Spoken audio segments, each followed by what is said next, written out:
எனக்கு சினிமாவுக்குள்ளார வரணுங்கிற ஆர்வமெல்லாம் கிடையாது. நல்லா வசதியாக வாழ்ந்த குடும்பம். திடீர்னு ஆக்சிடென்டலாக நிறைய கஷ்டங்கள் வந்துருச்சு. எங்கள் அப்பாவுடைய அண்ணன் மணிவர்மான்னு அவர் காங்கிரஸ். ஸோ அந்த அந்த கனெக்ஷனில் நான் போய் தூர்தர்ஷனில் வேலைக்குன்னா பர்மனெண்ட் கிடையாது, டெம்பரவரியாக வேலைக்கு போய் சம்பாரித்து சாப்பிடணுங்கிற ஒரு பொசிஷன் வந்தது. அப்போ வேலை தேடி அலைஞ்சிட்டு இருக்கும் போது எந்த வேலை கிடைச்சாலும் செய்யணும். நான் வந்து பியூசி தான் பண்ணியிருக்கேன். ப்ரொடக்ஷன் அசிஸ்டண்ட்டாக இருக்கும் போது 12 ரூபாய் 50 பைசா தான் சேலரி. ஒரு நாள் சம்பளமே 12 ரூபா. அது கிடைக்கிறதே பெரிய கஷ்டம். அதுக்கே நிறைய பேர் காம்படிஷனில் இருப்பாங்க.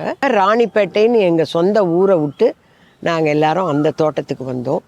ஸோ அந்த அதாவது இடம் பெயர்ந்து வந்தோம் அப்படின்ற மாதிரி. நான் வந்து 9th ஸ்டாண்டர்ட் வரலும் ராணிப்பேட்டையில் படித்தேன், லிட்டில் ஃப்ளவர் கான்வென்ட்டில். பியூசி ரிசல்ட் வந்து பெருசாக நம்ம அப்படியே டிஸ்டிங்ஷன் வாங்கி பாஸ் பண்ணிடுவோம், உடனே டாக்டர் சீட்டு கிடைக்கும்ன்ற எல்லாரோட கனவு மாதிரி எனக்கு கனவு கிடையாது. எங்கள் அப்பாவுக்கு கனவு அந்த மாதிரி, என்னை டாக்டர் படிக்க வைக்கணும். எனக்கெல்லாம் அந்த கனவெல்லாம் இல்லை, ஏதோ ஒன்று படித்தோம்னா சரி அப்படின்னு. லிட்டில் ஏஞ்சல்னு ஒரு ஸ்கூலில் நான் வந்து எல்கேஜி யூகேஜி டீச்சராக போய் ஜாயின் பண்ணேன்.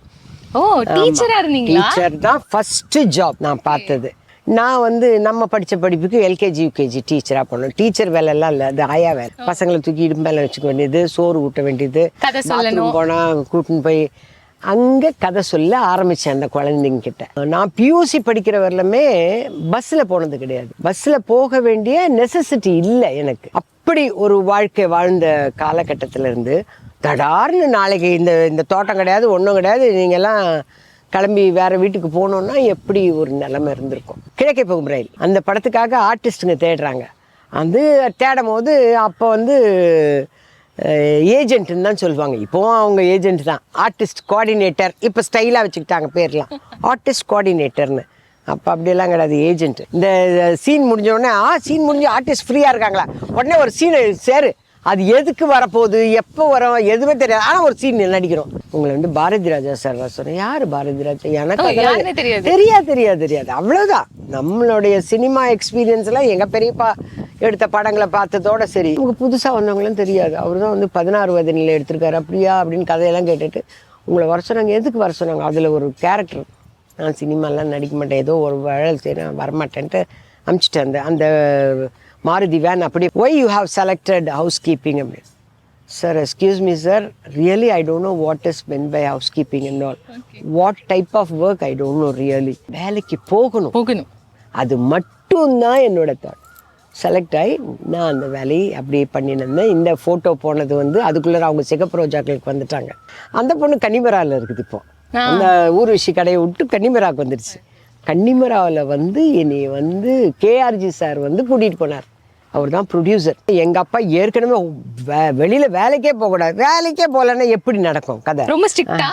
ரொம்ப ஓவர். அவரெல்லாம் வந்து ராணிப்பேட்டையில் நார்த் ஆர்காட் சைடு. அவரும் வந்து ஜமீன்தார் மாதிரி. அவர் அங்கெல்லாம் டெரராக இருப்பார். ஆனால் அவரு சினிமாவில் நடித்தார். வேலைக்கே அனுப்பக்கூடாது, வேண்டாம், பொம்பளை பசங்க வேலைக்கே போகக்கூடாதுன்றதுனால. அதனால தான் எங்கள் அக்காவோட கார்டியனாக வந்தார் இன்டர்வியூக்கே.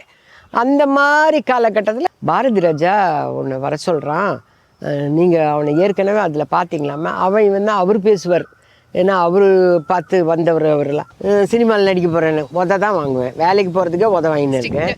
ஆமாம். அதனால் நான் சொல்லாமல் கொள்ளாமல் நைட் ஷிஃப்ட்டு அப்படின்னு ஒரு பொய்யை சொல்லி, ஏன்னா இது வந்து நைட்டு தான் ஷூட்டிங் வச்சாங்க இந்த சிகப்பு ரோஜா.